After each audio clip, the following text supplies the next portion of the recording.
උතුරේ ගොවි බැයිදිනේ කරතර මොහොතේ උතුරු පළාත් සංසදයට කතාවක් තියෙනවා. ඇයි ගොවි බැයිදිනේ මේ මන්නාර මිනිසක් හාටෙන්නේ කියලා. උතුරු පළාත් සංසදය අඛණ්ඩ නොනවතින අරගලයක ඉන්නවා. ගොවි අයිතිවාසිකම් තහවුරු කර ගැනීම වෙනුවෙන් මේ ගොවි බැයි රැළියේදී ඒ කතාව කියන්නට ගොවි බැයි රැළිය ඇයි මන්නාරමට ආවේ කතාව කියන්නට අරමුණු පැහැදිලි කරන්නට පිළිගන්නට මේ සූදානම් වෙන්නේ උතුරු පළාත් සංසදයේ සජීවීකාරක තේවකෘෂ්ණ සහෝදරයාට ගෞරවයෙන් ආරාධනා කරනවා මේ ගොවි බැයි රැළිය අවතා කතා කරන්නට.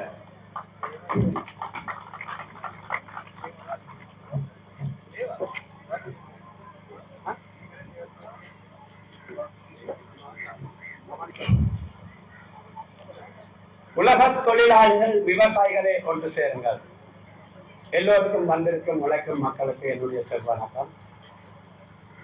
இன்றைய சர்வதேச தொழிலாளிகள் தினமான இன்று சிகாகோவில் எமக்காக உயிர்ந்த தோழர்களுடைய நினைவு பகிர்வாக இன்று நாங்கள் கொண்டாடுகின்றோம். இந்த நாளில் நாம் மன்னாரில் நான் நினைக்கின்றேன் முதலில் மே தினம் நாங்கள் நினைவு கூறுகிறோம். இன்று இலங்கை பூராவிலிருந்து ஒட்டுமொத்தமாக எல்லா 8 மாகாணத்திலும் இருந்து விவசாயிகள், உழைக்கும் வர்க்கங்கள், மலையக தொழிலாளிகள் மற்றும் மீனவர்கள் அனைத்து உறவுகளும் இன்று இந்த மே தினத்தில் வருகை தந்திருக்கிறது. அத்துடன் பழங்குடி மக்கள் அனைவருக்கும் என்னுடைய வணக்கத்தையும் வரவேற்பையும் தெரிவித்துக் கொள்கிறேன். நாம் இன்றைய நாள் ஒரு முக்கியமான தருணத்தில் மன்னாரில் நாங்கள் இந்த வெயிலில் இந்த இடத்தில் நாங்கள் மே தினத்தை ஏன் செய்திருக்கிறோம் என்ற ஒரு விடயம் எல்லோருக்கும் ஒரு கேள்வியாக இருக்கும்.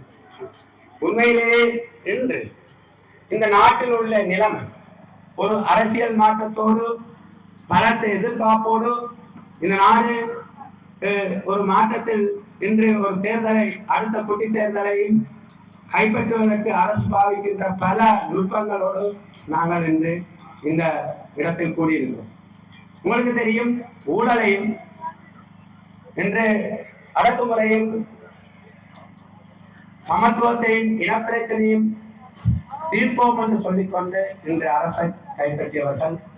உண்மையில் அது ஒரு பெரும் வாய்ச்சாவடாகவே இருக்கின்றது. உங்களுக்கு தெரியும், நான் அதை எப்படி பயணிக்கிறேன் என்றால் பசுத்தோல் கூட்டிய புலிகளாக நான் யோசிக்கிறேன்.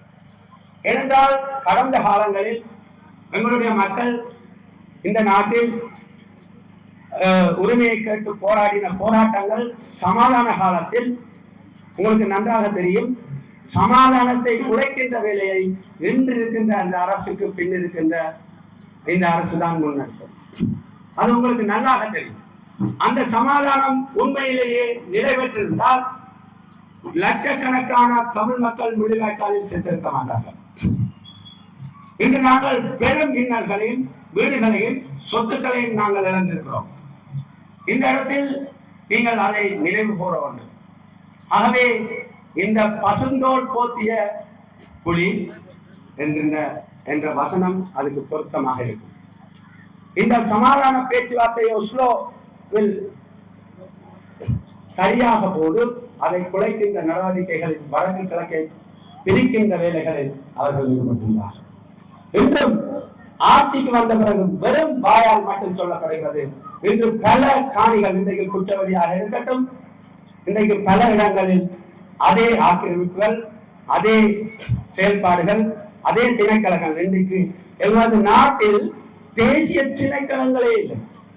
எனவே நாம் இன்று ஒன்று கூடி கூறுகிறோம், இந்த இடத்திலே ஒன்று கூடினோம் என்ற ஒரு விஷயம். இன்று இலங்கையில் சமத்துவம் என்றால் இதுதான். வெறும் வாயால் அல்ல, ஒன்று மொத்த தென் மாகாணம், சப்தமக மாகாணம், ஊவா மாகாணம், நரேகம், கிழக்கு, வடமத்திய மாகாணம், வடமேல் மாகாணம், இவை எல்லாரும் சேர்ந்து இன்று நாங்கள் ஒரே குரலில் இந்த இடத்தில் நாம் கூடியிருக்கிறோம். ஒன்றுபட்ட இனங்கள் ஒருத்தருக்கொருத்தர் விட்டு கொடுப்பில்லாமல் நாங்கள் எங்களை பிரிக்க முடியாத ஒரு புதிய இனவாதமற்ற தேசிய தன்மை உள்ள ஒரு நாட்டை உருவாக்க வேண்டும். நாம் எமது மற்ற சிறுபான்மையினுடைய உணர்வுகளை மதித்து அந்த உணர்வுகள் ரீதியாக மற்றவர்களும் அதற்கான அங்கீகாரத்தை வழங்கி சமத்துவமாக இயங்குகின்ற தன்மையை பாதுகாப்பும் வென்றால்தான் நாம் உண்மையில் இந்த நாட்டில் தேசியத்துடன் இணங்கி வாழ முடியும். எனவே இந்த மே தினத்தில் நாங்கள் ஒரு விடயத்தை கூற வேண்டும். எங்களுடைய தமிழ் தேசியவாத கட்சிகள் கூட தங்களுடைய சுயநலவாதங்களும் தங்களுடைய பதவிக்காகவும் தங்களை பின்பற்றுவர பின்னிருக்கின்ற முதலாளிகள் ஊடாகவும் வெளிநாட்டு ஏஜென்ட்கள் அதாவது புலனாய்வு ஏஜென்ட்களாகவும் உள்ளக புலனாய்வு ஏஜென்ட்களிடம் இன்று மண்டியிட்டு இருக்கின்ற நிலை தமிழ் மக்கள் இன்றைக்கு வீதியில் வந்திருக்கிறார்கள். ஒரு அரசியல் பலமில்லாத நிலைமை, இந்த நிலைமைதான் இன்று இருக்கிறது. எனவே வடக்கில் இருக்கின்ற நாங்கள் கிழக்கிலும் வடக்கிலும் நாங்கள் ஒரு முக்கியமான ஒரு விடயத்தை நாங்கள் நினைவு செய்ய வேண்டி இருக்கிறது. நாம் இனி இந்த தேசியவாத பொய் தேசியவாதிகளோடு நாங்கள் முன்னிறுத்த முடியாது. எனவே நாங்கள் ஒன்று கூடின மக்கள் இயக்கத்தை கொண்டு செல்ல வேண்டும் என்பதுடன் நாம் இந்த மன்னாரில் ஏன் இந்த விடயத்தை கொண்டு வந்திருக்கிறோம் என்பதை நாங்கள் தெளிவுபடுத்த வேண்டும். இனி மன்னார் மாவட்டம் தான் பாரிய அனர்த்தங்கள் உள்ளாகும். இன்றைக்கு காத்தாடி மீன்களில் இந்திய மீனவர்களுடைய அத்துமீறல், அளவிட இங்குள்ள சகல இடங்களும் தானிய வெறிக்கல், எதிர்காலத்தில் ஆக்கிரமிப்புகள் நடக்க இருக்கின்ற இந்த இடத்தில் நாங்கள் இந்த மே தினத்தை முன்வழிந்திருக்கிறோம். அது மட்டுமல்ல, விவசாயிகள் ஒன்றிணைந்த ஒரு பலத்தை தேசிய மட்டத்தில், ஏனென்றால் இன்றைக்கு இருக்கிற அரசு விவசாய அமைப்புகள் அனைத்தும் அரசுக்கு சார்பானவை, அவர்களால் எந்த முடிவும் எடுக்க முடியாது.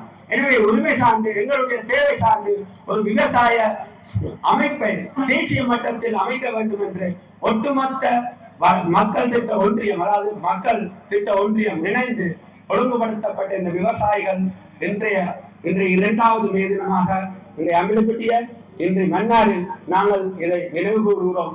எனவே எதிர்காலத்தில் ஒரு பலமான தொழிலாளிகள் விவசாயிகள் ஒன்று கூடல் ஒன்றை உருவாக்க வேண்டும் என்ற இந்த மே தின பிரகாசத்துடன் என்னுடைய உரையை முடித்துக் கொள்கிறேன். வணக்கம்.